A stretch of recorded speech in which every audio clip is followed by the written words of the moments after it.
Hola a todos, volvemos a grabar un nuevo capítulo del Inversionista Interior. Ustedes saben que es el lado humano del emprendimiento y las inversiones. Y hoy día tenemos un invitado muy especial, al doctor Waldo Ortega, quien se especializa en temas de medicina familiar. Eh, Aquí él nos podrá contar un poco más, así que como todos saben, partimos con la pregunta a nuestros invitados, ¿quién es él? Así que Waldo, cuéntanos a nosotros y la audiencia, ¿quién eres tú? Hola, yo primero gracias por la invitación para poder conversar hoy día. Bueno, yo soy un hombre de 48 años, con historia de separación, familia ensamblada actualmente, 4 hijos adolescentes.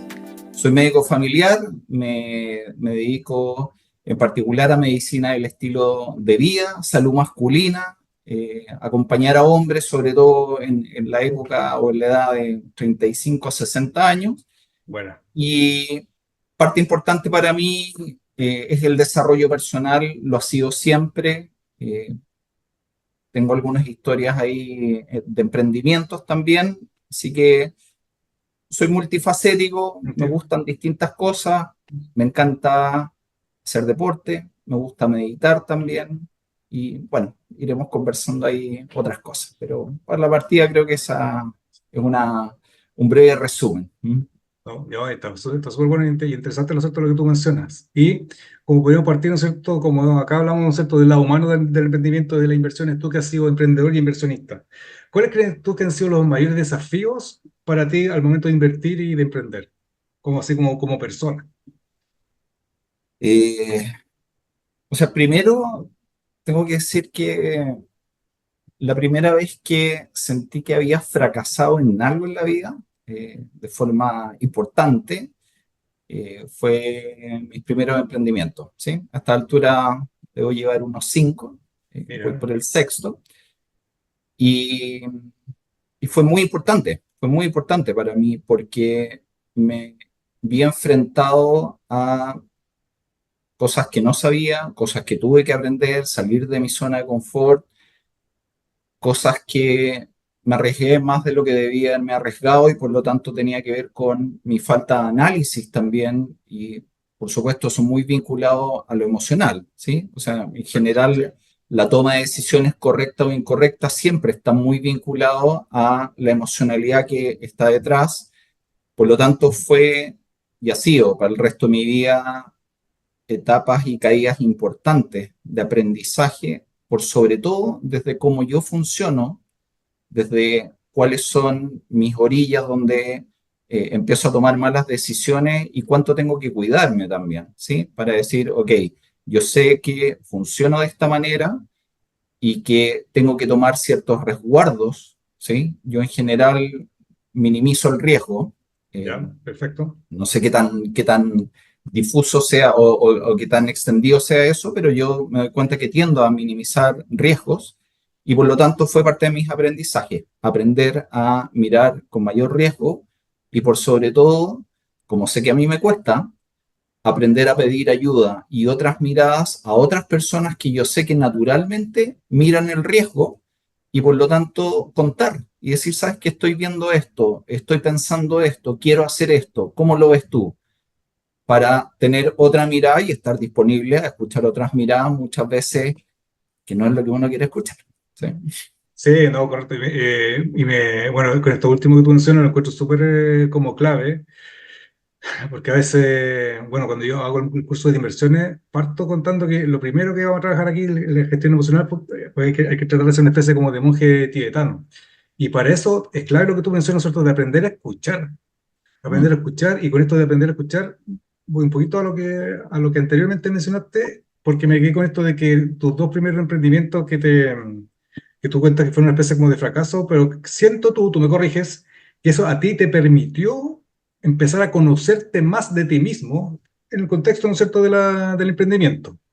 Lo que me imagino que eso también te permitió para el siguiente emprendimiento estar más preparado. Porque yo siempre, casi con todo el invitado, hablamos de la importancia de conocerse uno mismo antes de emprender o de invertir. Entonces, cuéntanos un poco cómo ha sido posterior a estos dos fracasos.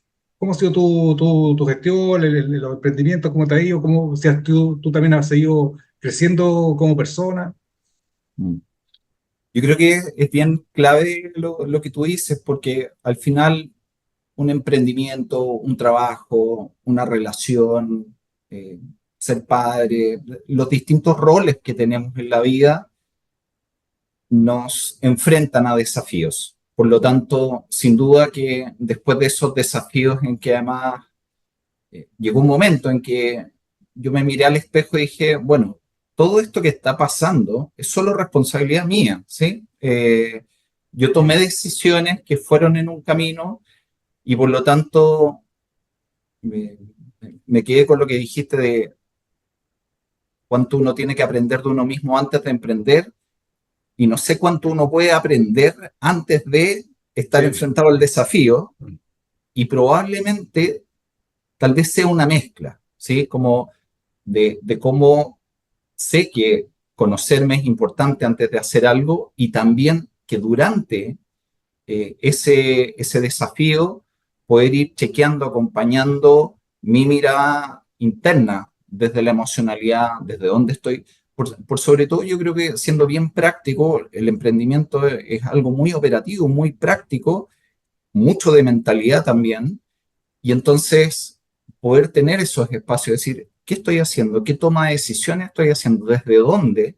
Y probablemente ese ha sido mi mayor cambio también después hacia adelante. Entender dónde están mis cegueras y ser consciente de ellas. Probablemente ese es mi aprendizaje más importante. Entender que yo funciono de cierta manera, que tengo fortalezas importantes y que hay otras cosas que no son mis fortalezas. Entonces, cómo armo equipo también. Incluso a Claro. veces el emprendedor, la mayoría de las veces está solo. Incluso ahí también cómo pienso en armo equipo para ir a chequear y preguntar en aquellas cosas que yo sé que no soy tan fuerte o no es natural para mí. Eh, eso una cosa. Y lo otro es que aprendí un ejercicio también hace varios años de hacer como qué. Pensar en No. qué haría tal persona que yo sé que tiene Ah, esta característica que para mí no es natural. ¿Qué estaría pensando? ¿Qué estaría decidiendo? ¿Qué me ha dicho en otras ocasiones? Eso también ha sido súper útil. De alguna forma, como el cerebro, también desde la neurociencia, cuando se imagina que es otro, actúa un personaje, se coloca en otro rol y me ha permitido mirar. Yo diría que esas dos cosas, así como en lo práctico, han sido muy útiles también para poder llevar este otro lado, que yo entiendo, nadie, o sea, todos tenemos luces y sombras, correcto. y creo que el gran desafío es cómo entender que tus fortalezas son las que te empujan, las que te guían, y también en las sombras, ¿qué necesitas para que no te descarriles? ¿Sí? Sí, estoy de acuerdo contigo. Me gustó esto del ejercicio que tú describías recién, ¿cierto? De ponerse como en el lugar de otro. Lo encuentro interesante porque efectivamente, ¿no es cierto? Varios neurocientíficos dicen que efectivamente eso hace con lo que tú decías recién, que empieza como cerebralmente a ver otras opciones que desde Mm. quien yo soy no logro ver, así que está súper interesante eso. Y lo otro está, mientras te escuchaba, me imaginaba también, no sé en tu caso, pero lo que suele pasar muchas veces es que a veces el ego del emprendedor o del inversionista le juega en contra. Entonces también eso de, cuando yo hablo de conocerse uno mismo, conocerse su ego para poder empezar a trabajarlo con el lado, todo eso lo hizo somos, ¿no es cierto? El ego que no nos permite ir adelante, de tener confianza en uno mismo, pero a la vez no se transforma muchas veces en un auto boicoteador. Yo soy más del mundo de las inversiones que del emprendimiento. Entonces me ha pasado mucho que no hacen la gestión del riesgo porque, no sé, voy a inventar, compraron acciones de Nvidia y empieza a caer y pensando que esto nunca va a dejar de caer, que nunca va a volver a subir, no ponen su gestión de riesgo y haciendo lo que le llamamos poner los famosos stop. Que es como aceptar que esto está cayendo y esperar a que vuelva a subir en su momento hay un tema, ¿no es cierto?, estadístico dice que después de una acción si baja un 10% ya es fácil de que se recupere. Pero hay acciones que bajan un 50%, por lo tanto necesitas que aumenten un 100% para poder recuperar Mm. tu capital. Y así, entre más va bajando, se va poniendo más exponencial. Entonces, la importancia de, como dicen los expertos, ganar mucho y perder poco. Y para eso, ¿no es cierto?, hay que gestionar el ego. Y lo otro que quería vincular entonces esto del ego, ahora tú que mencionaste, ¿no es cierto?, que tú te especializas en medicina familiar. ¿Cómo el ego a veces funciona o se genera un problema dentro de la familia? Yo creo que es súper interesante, o sea, primero, como entendiendo, probablemente el ego se entiende de muchas formas. Tú usaste una definición que es como, ¿cierto? Como esto, lo que nos permite ir adelante, como de alguna forma es como lo que construimos, que muchas veces tiene como una mal catalogado, así Sí, como asociado a egocéntrico. Sin embargo, el ego correcto. es parte necesaria de la propia construcción dentro de ciertos límites, mientras no sea solo una cáscara en que yo trato de como armar un personaje y cuánto en coherencia está conmigo también, Exactamente. con quién soy yo en esencia. Y ahí sí, yo creo que el autoconocimiento es clave también, porque si no, la coherencia de quién estoy siendo con mis acciones, ¿sí? Que es finalmente lo que se termina viendo o es lo que termino transmitiendo, me parece que es clave, por supuesto que en hacer empresa, en emprendimiento, en tu trabajo, pero por sobre todo en tu familia, en la relación con tu pareja, con tus hijos, que finalmente es ese espacio de mayor vulnerabilidad, de mayor transparencia. eh, y, y creo que poder trabajarse ahí también es un buen lugar también para hacerlo, ¿sí? Probablemente sea el lugar donde de alguna manera más podemos ser nosotros En la familia. en la familia. Mm. ¿Sí? Por lo tanto, creo que es relevante desde que es una buena oportunidad para trabajarlo en la familia. ¿Sí? ¿Cómo soy en mi casa? ¿Cómo soy naturalmente, no sé, los fines de semana, cuando salimos de vacaciones? Probablemente ese es quien soy yo habitualmente, o cuánto tengo que disfrazar muchas veces, cuántas cosas guardo, oculto, ¿sí? No digo, o pongo una careta para qué. Eh, creo que en la familia también es una buena oportunidad para aprender de uno y a la vez creo que es fundamental poder ser uno mismo porque es también lo que uno modela, por sobre todo con los hijos, ¿sí? Es muy difícil tener una relación de pareja cuando uno no es coherente con uno mismo, ¿sí? Sí, Termino cierto. haciendo cosas que no soy, termino haciendo cosas que no me acomodan siempre, termino haciendo cosas, o sea, yo creo que para mí la palabra es coherencia y sintonía. Quien yo soy con el que actúo, el que hago, ¿sí? Mientras más en línea esté eso, probablemente mi bienestar va a ser mayor y las relaciones que construyo también van a ser más genuinas, más auténticas también. ¿Mm? Estoy de acuerdo con lo que tú mencionas y mientras te escuchaba también me imaginaba la importancia de la confianza en el contexto familiar, porque también, bueno, tú tienes mucha más experiencia que yo al respecto, pero yo veo también que hay familias donde no existe esa confianza y no se genera ese espacio que tú estás mencionando donde yo pueda hacer. Al contrario, es como tengo que estar aparentando a alguien, no sé, para agradarle a mi papá, a mi pareja, a veces incluso a mi hijo, cuando me gusta mucho lo que tú mencionas que debería ser al revés, pues, un espacio donde yo pueda hacer donde mi familia, mis familiares, valga la redundancia, me permitan ser yo sin ser juzgado por quién soy. Pues también estaba pensando en Mm. algo importante aquello, porque el tema de la confianza, porque se me apareció mientras te escuchaba, porque me acordé de otro invitado que tuvimos, que es asesor de inversiones, y me contaba cómo a veces sus clientes han llegado a perder, no sé, 200 millones de pesos, que tenía toda la plata para la educación posterior de sus hijos, que están ahí, todavía están en la básica, y no se atrevía a contarle a la mujer.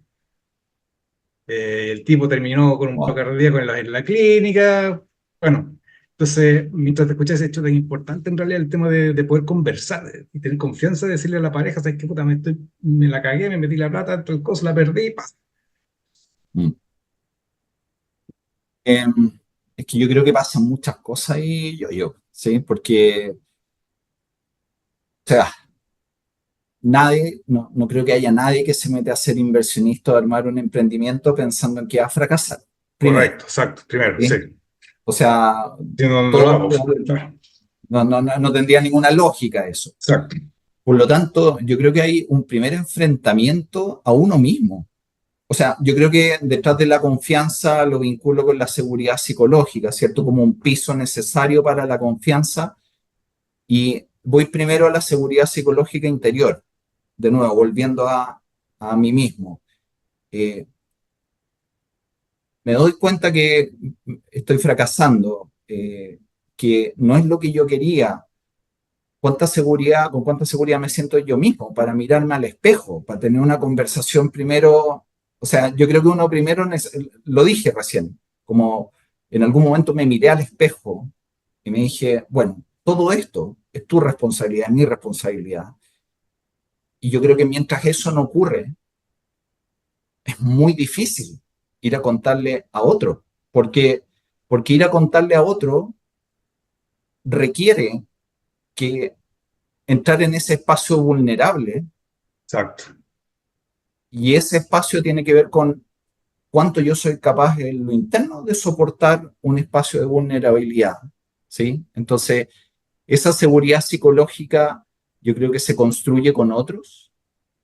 Sin embargo, de nuevo, todos los caminos vuelven a uno. También es necesario construirla con uno mismo. Y esa conversa primero, frente al espejo con uno mismo. Esto no es metafórico. O sea, yo creo que conversar con uno frente al espejo, verse a la cara, verse a los ojos, frente a situaciones difíciles, y como decir, y hacerse la pregunta, de esto que está pasando, ¿cuál es mi responsabilidad? Porque uno puede encontrar mil razones afuera siempre, Sí, por supuesto, claro. pero en esas mil razones uno siempre tomó decisiones. Yo siempre tomé decisiones. Y tomé decisiones que me llevaron a este punto. Entonces, ya es difícil gestionarse uno mismo, eh, como para pensar en que uno puede cambiar algo de otros. Entonces, yo creo que poder decir, ok, de esto que está ocurriendo, ¿cuál es mi responsabilidad? ¿Qué hice yo para que esto ocurriera? ¿Qué tengo que aprender de esto? ¿Qué tengo que hacer distinto en el futuro? ¿Sí? Sí, y yo creo que es súper clave lo que tú estás mencionando, esto de que yo me puedo, tengo dos opciones, o me hago responsable, ¿no es cierto? O me pongo en el rol Mm. de víctima culpando a otros, que el mercado, que la sociedad, que la mala suerte, porque al fin, mientras te escuchaba, me imagino que cuando si me pongo en ese rol, va a ser muy difícil aprender. En Tal cambio, en el cual. rol que tú estás mencionando, que me miro al espejo y me empiezo a responsabilizarme que la decisión la tomé yo, salvo que me hayan puesto ¿cómo se llama? Una pistola Sí. en la cabeza, pero nada, no, eso no es lo que ocurre. Como tú mencionas, efectivamente, todos cuando emprendemos o invertimos, no estamos pensando que vamos a fracasar, sino mejor no lo hacemos. Entonces, me parece súper clave lo que tú mencionas, esto de tener esa capacidad, y ahí cuando de nuevo aparece el ego, la parte como negativa, de que no, porque no sé si tú alguna vez hiciste conmigo el taller de inmunidad al cambio. Bueno, yo con los clientes lo trabajo harto el tema, ¿no Mm. es cierto? Sobre todo lo que tengo harto clientes inversionistas, de que cuando fracasan, lo que le genera esto como de no querer hacerse cargo o no querer como contar es que tienen terror a mostrarse como fracasados. Tienen terror a que le digan, te dije que no lo hiciera. Eh, por esto que tú dices, esta falta de seguridad en uno mismo, ¿sabes qué? Sí, mostrarse vulnerable, tú lo mencionaste súper bien, mostrarme vulnerable, sí, sé que la cagué, güey. Y darme el Mm. espacio, puta, no sé, recibir, puta, la weá, ¿no es cierto? Lo que puede ser la pareja, la mujer, los amigos. Y bueno, después, bueno, ¿y qué podemos avanzar? Porque si no, se empieza a crear, ¿no es cierto?, esta bola como de nieve negativa. Y después te contaba, le pasó a este cliente del invitado que terminó casi le cuesta la vida, ¿no?, con el paro cardíaco de lo que le Mm. pasó, lo que le pasó, po. Entonces también está pensando que tú también como eres experto el tema del autocuidado, Mm. la importancia del autocuidado al emprender, al invertir e incluso cuando gestionamos la familia. ¿Cómo lo ves tú? Sí, yo creo que es clave porque finalmente Si lo llevamos al mundo de las emociones, el emprendimiento siempre es incertidumbre y siempre es tensión. O sea, si hacemos la bajada en términos biológicos, es estrés, ¿sí? O sea, un Sí, sí, emprendimiento, sobre todo al partir, es, no sé si a alguien le ha ocurrido que no tenga estrés, pero lo dudo, ¿sí? Porque el nivel de incertidumbre siempre es muy alto.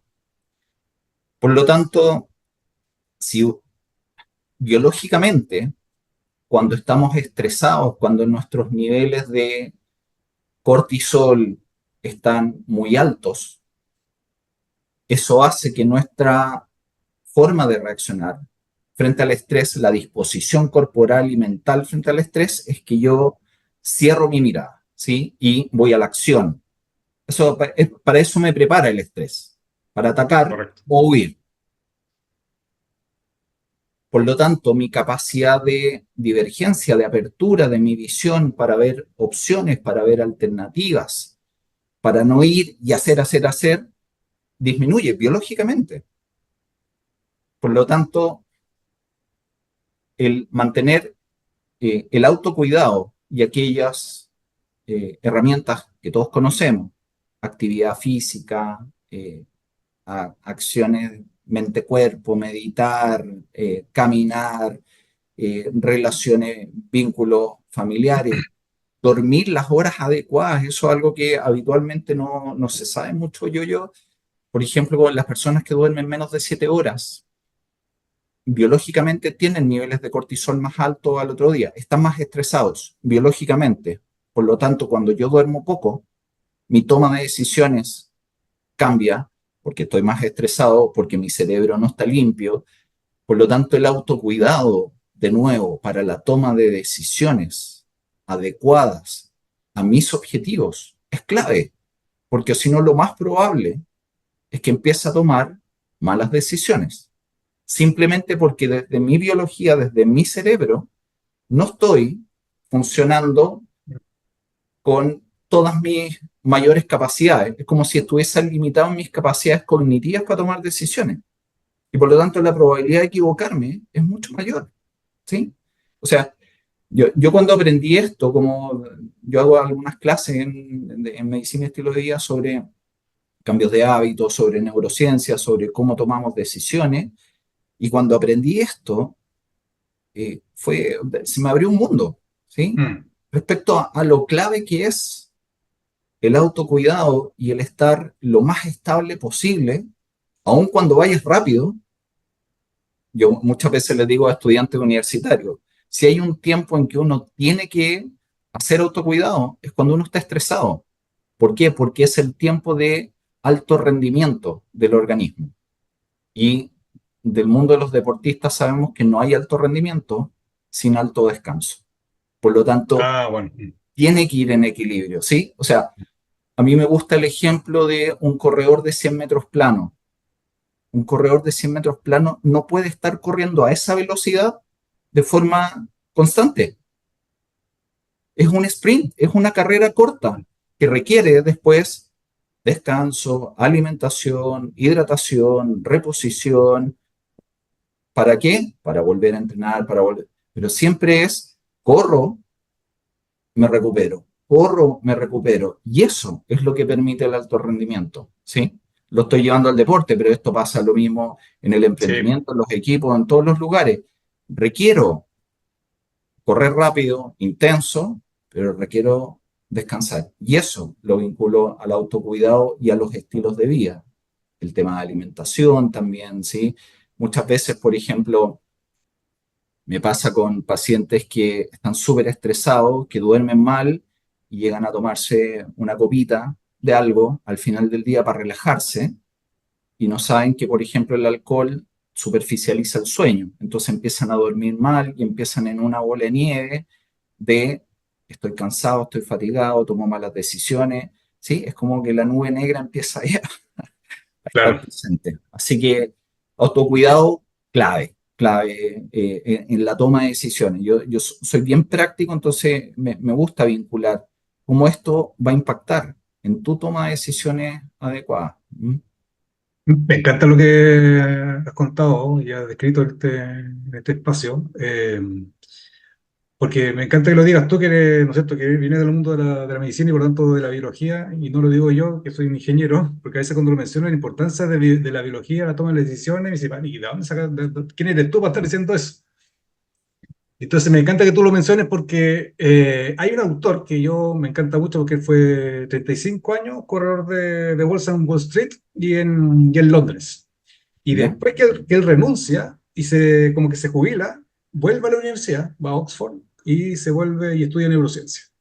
¿Por qué estudió neurociencia? Porque él se dio cuenta que cuando estaba en el mundo de las inversiones, lo que tú mencionas, el estrés al cual se veían ellos en el día a día y cómo les Bueno, afectaba física y emocionalmente tanto a él como a sus colegas. Entonces aquí hay algo y se dio cuenta que efectivamente la biología era más importante que incluso la parte racional, porque, no sé, pues tú puedes tener una inversión de, o sea, una estrategia de emprendimiento o de inversión súper clarita y bonita en un papel, y está súper bien como viene evaluada, y sí, esto como va para bien, pero hasta que se empiece a ejecutar el emprendimiento o se te ejecute la orden de compra de una acción, y automáticamente empiezan a pasar cosas biológicamente en el cuerpo y corporalmente.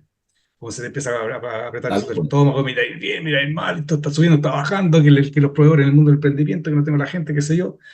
Y eso no se habla cuando está en el papel. Entonces, interesante lo que tú mencionas, y por eso que me encanta que hayas puesto el tema de la biología, ¿no es cierto? Que Mm. cuando estamos bajo estrés aumenta el corticol y se toman malas decisiones. Y este personaje que se llama John Coates, y él decía justamente cómo el corticol a los operadores de bolsa los hacía tomar muy malas decisiones y después les venía el miedo como emoción central y por lo tanto ya no se atrevía ni siquiera a gestionar la Claro, cartera. Y al revés, claro. cuando está en un espacio, ¿no es cierto?, de un rally de accionario, tiene la euforia, y la euforia también les empieza a tomar malas decisiones porque se ponen a comprar como locos hasta que viene la caída. Entonces, es decir, la importancia entonces del autocuidado, tanto en la euforia como en el estrés, por las posibles malas decisiones que se pueden llegar a tomar. Entonces, está súper bueno lo que tú mencionas, como Y lo vinculas también la parte biológica con el autocuidado. yo creo que ahí yo lo que tú acabas de decir, o sea, hiciste una perfecta descripción de cortisol arriba, miedo, estrés, me va a pasar algo malo, ¿sí? Versus dopamina arriba, Dopamina, euforia, dopamina, eso falta, ¿sí? dopamina, correcto. Euforia, va todo bien, placer, disfrute, no veo el riesgo, sí, todo el éxito eh, y ese péndulo, ¿cierto? O sea, probablemente ese sea el péndulo de las inversiones. Yo no tengo tanta experiencia en inversiones, alguna vez con criptomonedas, eh, sin embargo, ese péndulo sí, sube, baja, cae y toma decisiones en el momento. ¿Cuánto desgasta el organismo en lo interno, desde lo biológico, desde neurotransmisores, para un extremo, el otro extremo? Creo que súper impactante, digamos, como en el relato de la vivencia. Sí, no, entonces está clarísimo como el ejemplo que tú mostraste recién en base a lo que habíamos estado conversando hace un rato. Entonces, de nuevo, me preguntaba, no sé si tú tienes como, desde tu expertise, para las personas, ¿habrá una especie como de técnica o herramienta para que la gente empiece como a tomar conciencia de aquello? O, para, no sé, como tú, igual lo dijiste hace un rato, con el tema de caminar, Mm, mm. respirar, la meditación, para, ¿no es cierto? Si estoy yo todo en el estrés, chuta, ¿qué puedo hacer al respecto? O darme cuenta que estoy en la euforia, porque la euforia es más, siento yo que es más engañosa que el estrés. Sí. Yo te diría, eh, no sé si en el mundo de inversionistas la mayoría son hombres, cuántas mujeres habrán o no. 90-10, 90-10. Ya. Eh, Porque yo creo que ahí hay formas distintas de Sí. funcionar también. El- Voy a hablar de mi experiencia y de lo que he visto con algunos pacientes, que en general en cargos de gerencia, dueños de empresa, eh, cómo les ha cambiado a ellos, por ejemplo, cuando no hacían actividad física y se ponen a hacer actividad física, ¿sí? O sea, la sola regulación del estrés a través de la actividad física, tomar decisiones distintas, ¿sí? Yo te diría Correcto. que ese es un camino, actividad física. Segundo, todas las actividades que tienen que ver con mente-cuerpo, meditación, es bien dramático, cambios que he visto en algunas personas que dados por ellos mismos, ¿sí? Me acuerdo uno que empezó a acompañar a la señora que venía por ansiedad y en las conversaciones surgió, le hizo sentido ir a un taller de meditación y él la acompañó, ¿sí? Como acompañar a la señora. Mm. Y como a los 3 meses volvieron a control, efectivamente les había servido un montón. Me dijo, es que es dramático. Mi cambio, o sea, me empezó a ir mejor en la pega, estoy más relajado, estoy tomando mejores decisiones. Es como, me lo dijo así, y yo lo vivo también, yo medito hace 15 años. Me dijo, es como si todo se lenteciera y es como si adquirí una capacidad de ver en cámara lenta lo que está ocurriendo y es como que si tuviese más tiempo para tomar decisiones. Qué buena, Y qué eso, buena. eso es muy potente. Hoy día nosotros sabemos que las personas que meditan en forma permanente, por resonancias magnéticas funcionales, crece un área del cerebro, que es la del cerebro del lóbulo frontal, que es el que tenemos acá adelante, y es el que calma la amígdala, que es el encargado de las emociones. Por lo tanto, así como el ejercicio físico fortalece el cuerpo, literalmente, cuando tú meditas o generas prácticas mente-cuerpo, tu cerebro crece y tu capacidad neurobiológica en fibras neuronales crece y te vuelves más resistente al estrés y adquieres una capacidad de mirar todo como a otra velocidad.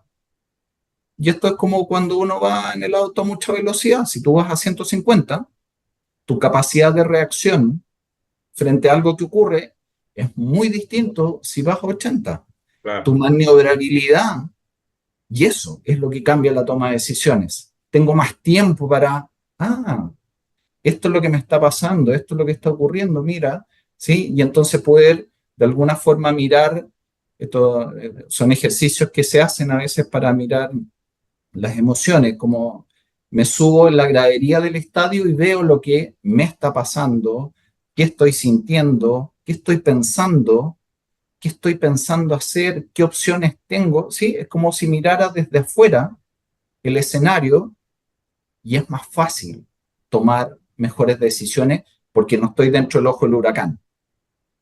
claro. Entonces, yo te diría que esas dos cosas y el sueño es clave, ¿sí? O sea, en general, esas tres piezas, yo veo que son tres piezas que cuando las personas las mueven, les cambia de forma dramática la capacidad de tomar mejores decisiones, de estar mejor. Y además, como es tan transversal, empieza a ocurrir que no solo es la empresa, el emprendimiento lo que empieza a estar mejor, mis niveles de bienestar, es con la familia, ¿sí? Es como si todo el ecosistema empezara interno a funcionar mejor. ¿Por qué? Porque es de dentro hacia afuera.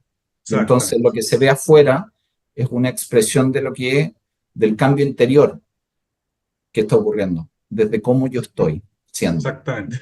Sí, me parecen tres cosas. La tercera, por lo que acá tú decís recién, que también eso lo menciono, es, yo aprendí de Otto Charmer, ¿tú ubicas a Otto Charmer? Sí, sí, sí.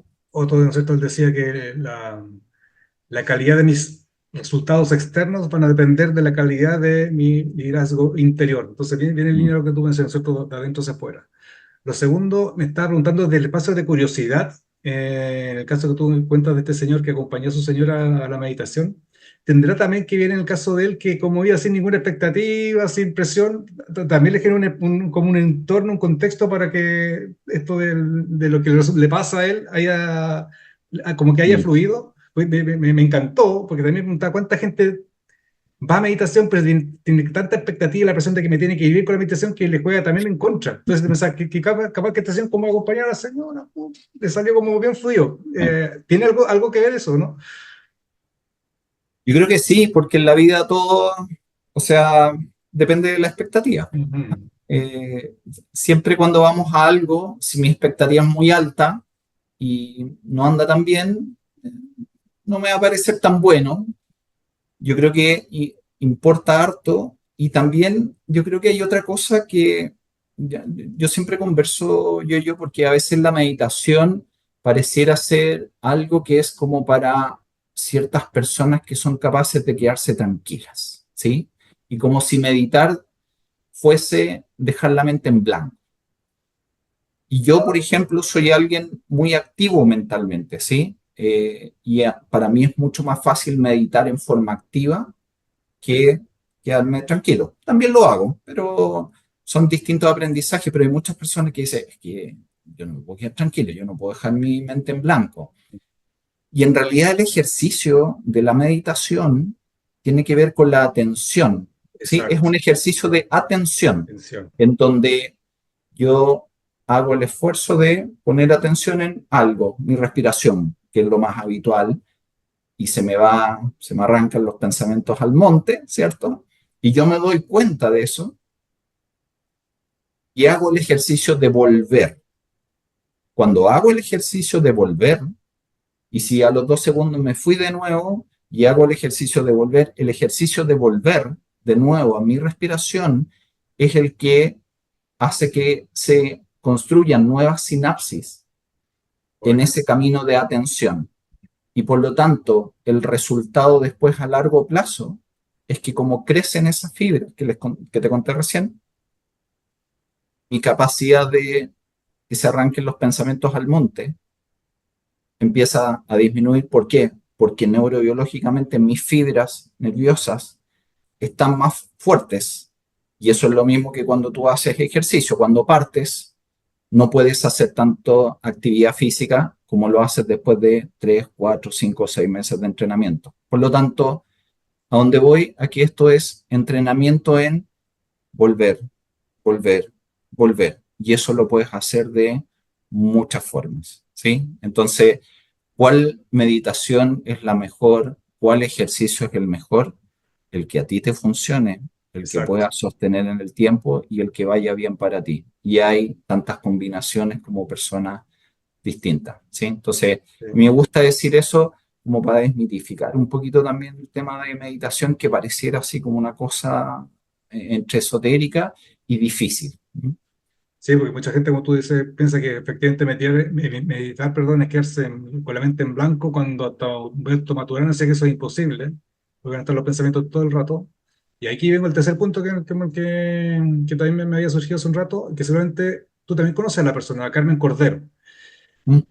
La Carmen, ¿no es cierto?, que como bióloga, de hecho, ex alumno de Humberto Maturana, ella también decía que la importancia de la atención. Eh, y yo también hablaba todo el mundo, ¿no es cierto?, de las emociones desde la biología. Pero como voy a decir, la atención es lo que nos permite, ¿no es cierto?, en este caso, regular las emociones, donde dice, donde va la atención, va después la acción. Por lo tanto, interesante lo que tú mencionas de que esto de chuta, se me da el pensamiento ya, pero volver, me gustó mucho que lo que tú mencionas, que ya ese ejercicio, pues, como tú dices, a la persona le puede empezar a regenerar sinapsis. Y lo otro que es interesante también, cómo, ¿no es cierto?, que la meditación no es quedarse con la posición de flor de loto y tratando de quedar en blanco, sino que efectivamente es lo que cada uno necesita. A alguien le servirá eso. En el caso mío, me estaba acordando, hace como 18 años yo meditaba, cuando partí con el tema de la meditación, corriendo, trotando. Hoy día lo hago caminando. Súper. Entonces, efectivamente, porque también soy como más inquieto, entonces me es fácil irme para cualquier lado. Pero lo interesante es lo que tú mencionas también, y pensando en el viejito, bueno, de hecho, no sé si es muy viejito el señor, pero eh, después la práctica de la meditación, en el caso mío, corriendo, también me permitió cuando hacerlo sentado, pero y más tranquilo. Pues como que parece ser que se genera también, como no sé, como incorporo el hábito. Sí, Según tal también la cual, recurrencia es importante. tal cual, tal cual. Y son, y son pocas prácticas, ¿sí? O sea, yo creo que cada persona tiene su propio código de combinación de prácticas que necesita para el autocuidado, ¿sí? Que no son tantas, pero tal vez sean dos, tres, pero son sostenidas en el tiempo, es siempre, es siempre, es siempre, Siempre. porque eso al final es lo que crea. A mí me encanta hablar de ecosistema y me encanta pensar en mi ecosistema interno. ¿Cómo es que está mi ecosistema interno? ¿Sí? ¿Cómo está calmo? ¿Está activado? ¿Cómo está? Eh, y percibirlo. O sea, a propósito de lo que decía de la biología, Carmen Cordero, y toda la mirada desde percibirnos. Es algo que no nos enseñaron, ¿sí? Cómo Correcto. percibimos el cuerpo, lo que nos está pasando, identificar esto que nos pasa en la guata, ¿sí? ¿Qué es esto? Estas sensaciones que se llama interocepción, ¿cierto? Cómo sentimos el intestino, lo que nos ocurre, la respiración, y cómo aprendemos a mirarlo e interpretar, cómo reaccionamos. Eso me refería también al principio de empezar a mirarse, a conectar con uno, y el meditar aumenta esa percepción. Yo creo que cuando este paciente me dijo esto, es como que veía todo en cámara lenta. Mm. Eso me parece muy gráfico, ¿sí? Es como las películas Sí, de ciencia la ficción, Matrix, como igual cuando está así. así como Matrix y Mm, todo se lentece mm. y tú te das cuenta que todo ocurre, pero logras distinguir y por lo tanto logras hacer cosas distintas también. Qué bueno, me alegro por ese señor que haya tenido esa experiencia tan bonita y como que de nuevo como tomando a los Charmer que emergió lo que tenía que emerger nomás. Así que no, está súper interesante. No, Y súper lo otro, interesante. sí, pues súper interesante. Entonces, se nos pasa rápido el tiempo. Como para ir cerrando, como volviendo al autocuidado, tú desde la mirada médica, ¿es parte del autocuidado? Te lo hago como una interrogante, una pregunta. Por ejemplo, hacerse chequeo constante. Yo creo que es parte del autocuidado saber cómo estás, cómo está tu Ok. cuerpo en general, cómo está tu mente, tus emociones, tu espíritu. Somos seres integrales. Por lo tanto, yo creo que una parte importante es la biología. Si tú tienes factores de riesgo importantes, antecedentes familiares, es relevante porque si alguna parte de tu cuerpo no está bien, el resto tampoco va a estar bien. Por lo tanto, yo creo que hacerse chequeo es parte relevante. Después de los 40 todos deberíamos hacer un chequeo por lo menos anual. Eh, Sin embargo, creo que es una parte, ¿sí? Creo que hay otra parte que tiene que ver con todo esto otro que hemos estado hablando y que para mí no es una vez al año. Es el Continuo. Mm. trabajo continuo de estar mirándome, de qué hago por mí, de cómo me conozco, sí, y en distintas áreas. Y de nuevo, eso es muy variable de persona a persona. Eh, el mismo hecho de estar leyendo, estar aprendiendo, conversando, aprendiendo de otro. Este mismo espacio también, ¿cierto?, de conversación. Eh, entonces creo que es parte de, ¿sí? Creo que es parte de ir a mirarse, ver cómo uno está. eh, y juntarlo con lo otro también. Yo creo que tenemos, me doy cuenta, una disociación en general en nuestra cultura del cuerpo y como salud o enfermedad nomás, como si las emociones fueran otra cosa, en particular para los Exacto. hombres, que sabemos que hay menos herramientas de gestión emocional, y la mente, por otro lado, ¿sí? Como si fuesen tres estructuras que viven, no sé, por separado, digamos. Eh, Exacto. Lo que poder juntar, integrar eso y entender esta sintonía de la que hablábamos al principio, mi coherencia, tiene que ver con mis valores, con mi espíritu, y todo lo que el resto eh, se alinea a eso, digamos, ¿sí? Entonces, creo que es un continuo, yo. Creo que es importante, pero no es lo Sí, único.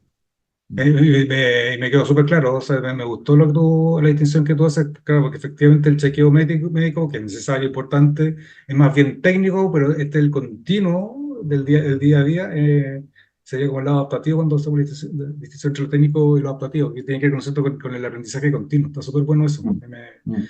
Está súper claro. Así que te agradezco esa distinción porque yo pensaba que el autocuidado solamente tiene que ver con este chequeo médico, pero claro, tiene que ver mucho más con lo que veníamos hablando hace un rato, así que está súper bien, súper bien. Y porque, o sea, como uno podría llevarlo a cosas, mira, muchas veces cosas súper prácticas. Uno podría decir, ya, la alimentación, ya, eso es biológico. Entonces tengo que comer mejor. tengo que comer más sano o como sano. Y resulta que cuando uno hace un pequeño doble clic, siempre detrás de una alimentación no balanceada o no saludable, siempre es un síntoma, es una manifestación de algo del sistema, ¿sí? O sea, somos un sistema complejo, entonces siempre que hay algo que, entre comillas, no funciona bien, es una respuesta de algo que es más profundo. Entonces a veces no sé, es que me encantan los pasteles, terminamos en lo estresado que estoy por los problemas con mis hijos o los problemas que tengo en la pega o con el emprendimiento o con la señora o con la pareja. eh, y comer pasteles, comer azúcar, me ayuda a sentirme mejor y es una forma biológica que tengo de calmar mi estrés, mi ansiedad. ¿Sí? Entonces, ese continuo, y por eso que no es separable para mí, porque en el funcionamiento no está separado. No, claro. Funciona todo aquí mismo. Sirve separarlo para términos académicos, probablemente, pero en términos de funcionamiento, creo que mientras más caminemos hacia una mirada integrada de cómo somos, de cómo funcionamos, de cómo mis conductas están todo conectado con todo, y me conozco desde ahí, este espacio de autocuidado yo creo que va creciendo también, ¿sí? Desde algo que podría ser un simple chequeo a algo más integral y más amplio, digamos. Claro, claro, tienes toda la razón, porque al fin y al cabo, ¿no es cierto? Tomando el caso de esta persona que se come el pastel, al final el pastel lo que está haciendo es satisfacer, entre comillas, el síntoma, pero no la causa. ¿Sí?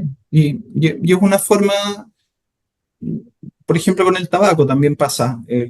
Mi pregunta siempre es, todas las personas saben que el tabaco hace mal, ¿sí? Eso, yo Pero ya ni solamente siquiera tengo, está, o sea, ni siquiera tengo esa conversación. sí, Mi pregunta es al revés. ¿Es para qué te sirve? ¿Por qué está siendo útil? Porque el cerebro es eficiente en tomar decisiones.